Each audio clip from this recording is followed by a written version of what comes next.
Hello guys.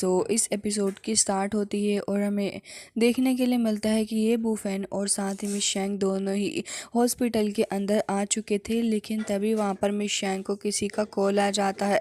वो तभी कह रही होती है कि अंकल फैंग आप परेशान ना हो, मैं यहाँ हॉस्पिटल के अंदर आ गई हूँ और बहुत ही जल्दी मैं यहाँ पर बढ़िया डॉक्टर को अपने साथ लेकर आई हूँ जो कि माइकिंग सिटी के अंदर बेस्ट है।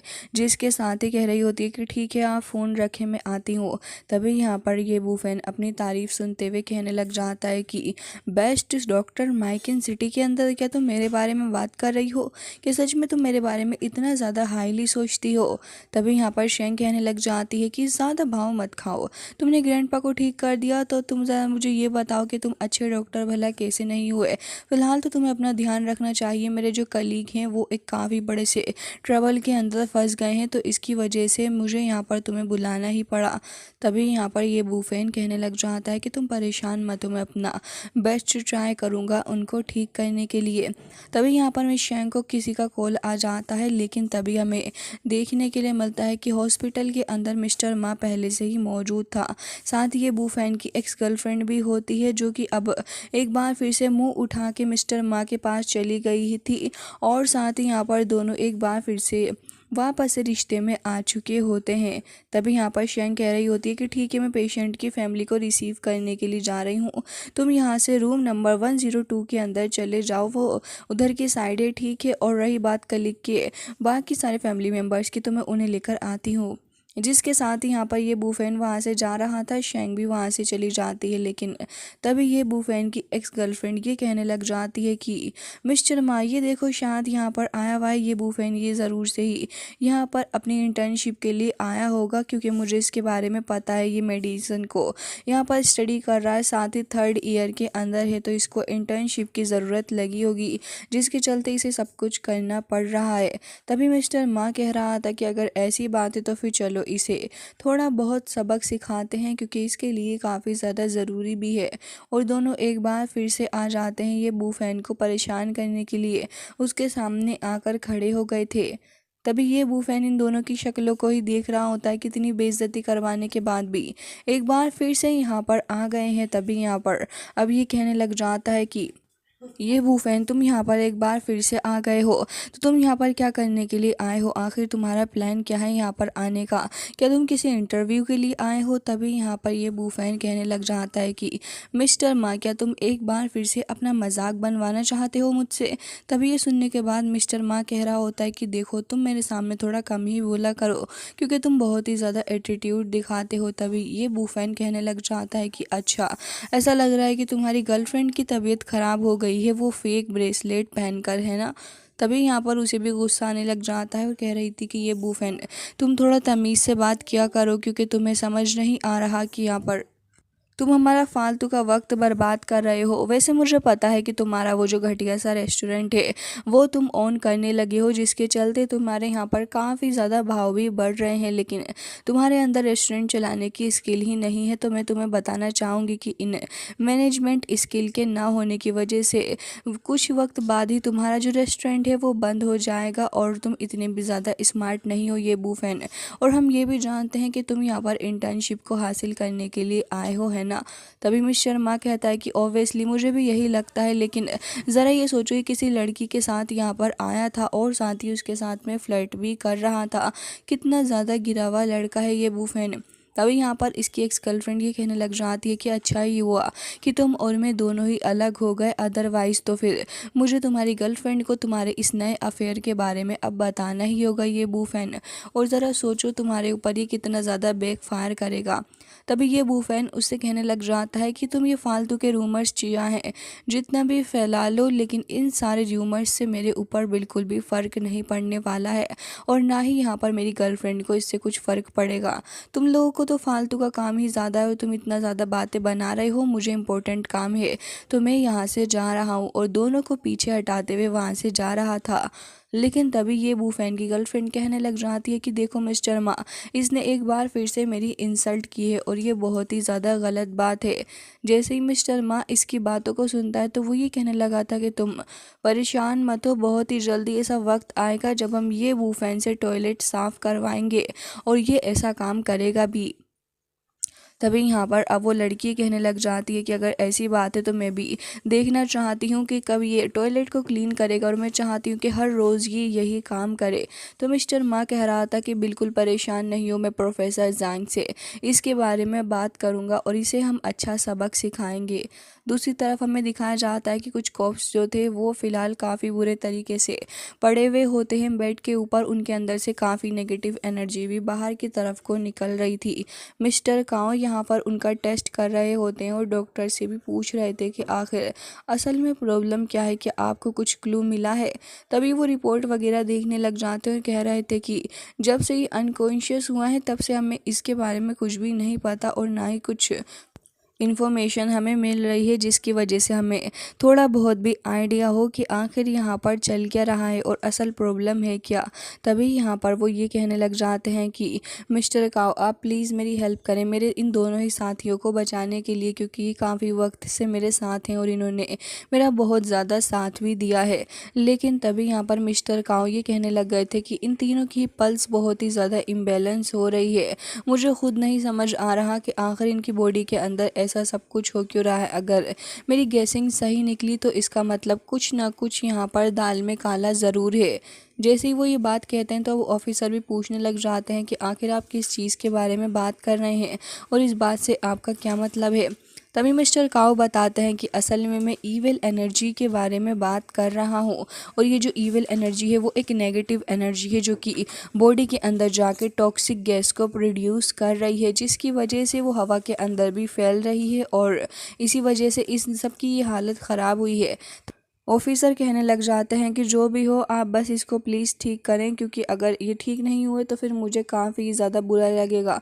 तभी मिस्टर काओ भी कहने लग जाते हैं कि जब से ईविल एनर्जी इनकी बॉडी के अंदर एंटर हुई है उसके बाद से मैं इसके बारे में कुछ भी नहीं कह सकता हूँ, और बता रहे थे कि मेरी बॉडी के अंदर भी ईविल एनर्जी एंटर कर गई थी। जब तक वो एंटर नहीं करी तब तक मेरे पास तरीके थे उसके साथ में क्योर करने के, लेकिन जब बाद में वो मेरी बॉडी के अंदर एंटर कर गई तो फिर उसके बाद मुझे नहीं समझ आता कि कोई तरीका ऐसा हो जो कि कारागार रहे। हालांकि अभी भी हमारे पास में कुछ और ट्रेडिशनल वेज हैं, लेकिन दुख की बात यह है कि एंशंट बुक जो है वो मिसिंग है और उसके अंदर जो रिकॉर्ड्स थे वो भी मेरे पास नहीं है, जिसकी वजह से ये जो ईविल एनर्जी है वो हार्ट तक जा रही है और मैं इसको क्योर करने में कुछ भी नहीं कर सकता। ये सब कुछ काफ़ी ज़्यादा अजीब है। तभी यहाँ पर वो ऑफिसर कहने लग जाते हैं कि आप मेडिसिनल फील्ड के इतने बड़े एक्सपर्ट हैं, आप क्यों कुछ नहीं कर पा रहे हैं। प्लीज़ मिस्टर काओ कुछ तो करें, इन सभी की हालत कितनी ज़्यादा ख़राब हो चुकी है, इनकी जान बचा लीजिए। तभी वो काफ़ी उदास थे तो डॉक्टर आके उनको थोड़ी बहुत सिंपैथी शो करते हैं और कह रहे थे कि हमें पता है कि आप अभी इस वक्त काफ़ी अनस्टेबल सिचुएशन के अंदर फंसे हुए हैं, लेकिन हम भी इसके अंदर क्या ही कर सकते हैं। और रही बात उस एंशंट तरीके की, तो मुझे लगता है कि अब कोई और मेथड शायद इनके लिए मुश्किल से काम करे। तभी वहाँ पर दूसरे डॉक्टर भी खड़े हुए थे जो कि कह रहे थे कि ट्रीटमेंट के बारे में तो छोड़ ही दीजिए, मुझे तो लगता है कि इनकी जान बचाना भी अभी मुश्किल रहेगा। लेकिन तभी मिस्टर काओ कहने लग जाते हैं कि परेशान नहीं हो, मेरे एक सीनियर हैं जो कि आ रहे हैं हेल्प करने के लिए। मिस्टर जांग जैसे इस बात को सुनते हैं तो वो कह रहे थे कि आपका कोई सीनियर भी है, लेकिन इससे पहले मैंने तो आपको कभी भी किसी सीनियर को मेंशन करते नहीं सुना। हालांकि तभी पुलिस ऑफिसर कहने लगा था कि जो भी हो आप प्लीज़ जल्द से जल्द अपने उस सीनियर को यहाँ पर बुला लीजिए। मिस्टर काओ उठ के कॉल लगाने ही वाले थे ये बूफैन को, लेकिन तभी ये बूफैन वहाँ आ जाता है और जैसे ही वहाँ पर ये बूफैन आता है तो वो सारे के सारे लोग उसके ऊपर शाउट करने लगे थे कि लड़के तुम ऐसे कमरे के अंदर कैसे आ रहे हो, तुम ऐसे नहीं आना चाहिए बिना परमिशन के। लेकिन तभी ये बूफैन कहता है कि मैं शैंग के कहने पर यहाँ पर आया हूँ और यहाँ पर मैं किसी को ट्रीट करने के लिए भी आया हूँ। तभी दोनों ही डॉक्टर्स उसके ऊपर गुस्सा करते हैं और कह रहे थे कि तुम यहाँ से चले जाओ, तुम यहाँ पर ज़रूर से ही मजाक कर रहे हो। और साथ ही यहाँ पर ये बंदा भी ये कहने लगा था कि देखो हम पहले से ही परेशान हैं, यहाँ से चले जाओ ये बूफैन। और साथ ही डॉक्टर भी चिल्लाने लग जाते हैं। लेकिन अब मिस्टर काओ बोल पड़े थे कि आखिर तुम कैसे ये बूफैन से ऐसे बात कर रहे हो, ये वही सीनियर है जिसके बारे में मैंने तुम्हें अभी कुछ देर पहले बताया है। तभी डॉक्टर जैंग हैरान थे और कह रहे थे कि क्या ये लड़का एक जीनियस है। तभी यहाँ पर मिस्टर काओ कहते हैं कि बिल्कुल ये एक जीनियस है और साथ ही ये बूफेन अब पेशेंट को देखने लगा था और उनकी हालत देखकर वो समझ जाता है कि यहाँ पर भी ईविल एनर्जी का प्रकोप इनके ऊपर छा रहा है। तो मिस्टर काओ बताने लग जाते हैं कि ईविल एनर्जी की वजह से इनमें से 2 तो कोमा के अंदर चले गए हैं। अनफॉर्चुनेटली मैं इतना स्किल्ड नहीं हूँ कि मैं इनको क्योर कर पाऊँ। ये बूफेन अपनी डिवाइन आई के थ्रू देखता है और वो समझ जाता है कि जानबूझकर इनको कोमा में डाल दिया गया है, जिससे कि यहाँ पर इनकी इन्वेस्टिगेशन के दौरान इन्हें जो भी इन्फॉर्मेशन मिली वो बाहर लीक ना हो। तभी वो ऑफिसर कहने लग जाते हैं कि प्लीज़ जल्द से जल्द मेरी मदद करो मेरे ब्रदर्स को ठीक करने के लिए। और साथ ही वो काफ़ी डरे हुए भी नज़र आ रहे थे और कह रहे थे कि क्या मेरे दोनों ब्रदर्स ठीक हो सकते हैं। तो ये बूफेन अपने पास में रखे हुए उस नीडल बॉक्स को निकाल लेता है।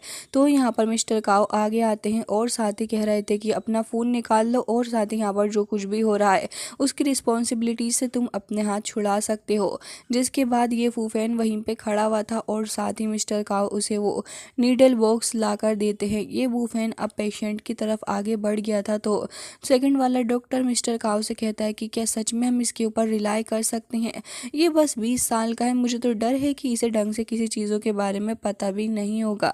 लेकिन तभी मिस्टर काओ गुस्सा करते हैं और कहने लगे थे कि मैंने कहा ना तुमसे कि वो एक सीनियर है और भला तुम उनके ऊपर रिलाई करने से कैसे डर सकते हो, वो इतने ज़्यादा एक्सपर्ट हैं। जिसके साथ ही अब पुलिस ऑफिसर भी यहाँ पर अपना फ़ोन कैमरा ओपन करता है और डॉक्टर ये बोलने लगे थे कि यहाँ पर अब जो भी प्रैक्टिस हो रही है उसके ज़िम्मेदार हम नहीं होंगे, क्योंकि यहाँ पर ये चीज़ें इनकी खुद की मर्ज़ी से हो रही है। ये बूफेन पेशेंट को देखने लग जाता है और उसे समझ में आ गया था कि इसकी बॉडी के अराउंड काफ़ी सारा ईविल हो रहा है जो कि ऐसे ही आसपास फ्लो कर रहा है। तो वो तुरंत ही अपनी 9 नीडल ऑफ रेस्पिरेशन की मेथड का इस्तेमाल करने लगा था और हमें वो एंशियंट बुक भी दिखाई जाती है जिसके ऊपर से कुछ टेक्स्ट निकल के अब इस बंदे की बॉडी के अंदर चला गया था। उसकी बॉडी के अंदर से ईविल ऑरा को बाहर खींच रहा होता है। इसे देखने के बाद डॉक्टर भी कहने लगे थे कि सीनियर ये तो 9 नीडल ऑफ रेस्पिरेशन का इस्तेमाल कर रहे हैं। तभी मिस्टर काओ कहता है कि ऑफ कोर्स मेरे सीनियर एक बहुत ही ज़्यादा एक्सपर्ट हैं और साथ इनकी स्पेशलिटी यही है 9 नीडल ऑफ रेस्पिरेशन का इस्तेमाल भी अपने मेथड्स के अंदर कर सकते हैं। तभी हमें वो पेशेंट दिखाया जाता है जिसके अंदर से काफ़ी सारा ईविल ओरा बाहर की तरफ को इकट्ठा हो रहा था। ये बूफेन इस ओरा को ही देख रहा होता है और जैसे ही वो नोटिस करता है कि सही मौका है तो वो तुरंत ही उस ओरा को वहाँ से ख़त्म करता है। साथ ही धीरे धीरे करके अपनी वापस से नीडल्स को लेके अपने बॉक्स में रख लेता है। साथ ही पूरा का पूरा वीडियो भी शूट हो गया था जिससे कि हॉस्पिटल के ऊपर कोई भी चीज़ों का ब्लेम नहीं आए। और साथ ही पुलिस ऑफिसर भी अपने साथी के पास जाकर उससे पूछता है कि तुम ठीक तो हो। तभी उसका साथी होश में भी आ जाता है और कह रहा था कि कैप्टन मैं यहाँ पर क्या कर रहा हूँ और मिस्टर वांग कहाँ चले गए। तभी उसका साथी कहता है कि तुम परेशान मत हो और मिस्टर वांग भी ठीक ही हैं और बाकी सारे लोग भी ये बूफेन के इस शानदार चीज़ को देखकर हैरान थे कि वो इतना अच्छा है मेडिकल के अंदर।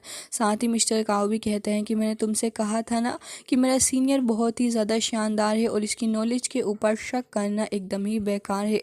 तभी अब ये बूफेन दोनों पेशेंट्स को और देखता है जो कि वहीं हॉस्पिटल के अंदर थे। शेंग जो थी वो फ़िलहाल अभी फ़ोन पे ऐसे ही दौड़ रही होती है, साथ ही वो किसी से टकरा भी गई थी।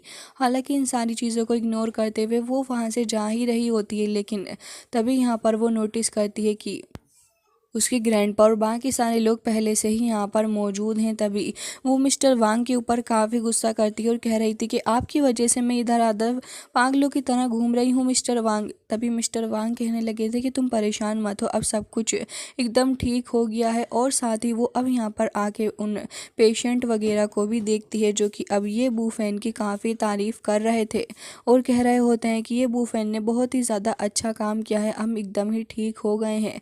तब ये बूफेन अब यहाँ पर शेंग को इशारा करता है और इसके बाद अब वो ये भी पूछने लगा था कि मुझे बताओ कि आखिर तुम कहाँ गए थे जिससे कि तुम्हारी ये हालत हो गई है। तभी वो लोग इसके बारे में बात करने लग जाते हैं और कह रहे थे कि असल में हम मिस्टर हे के साथ में गए थे इन्वेस्टिगेशन करने के लिए, लेकिन इन्वेस्टिगेशन के दौरान ही हमारे साथ में ये सब कुछ हो गया।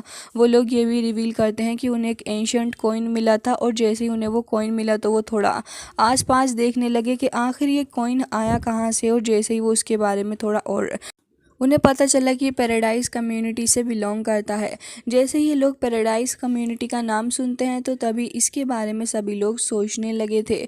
हालांकि गाइस इसी के साथ ये एपिसोड हो जाता है एंड आई होप कि आपको आज का ये एपिसोड पसंद आया होगा।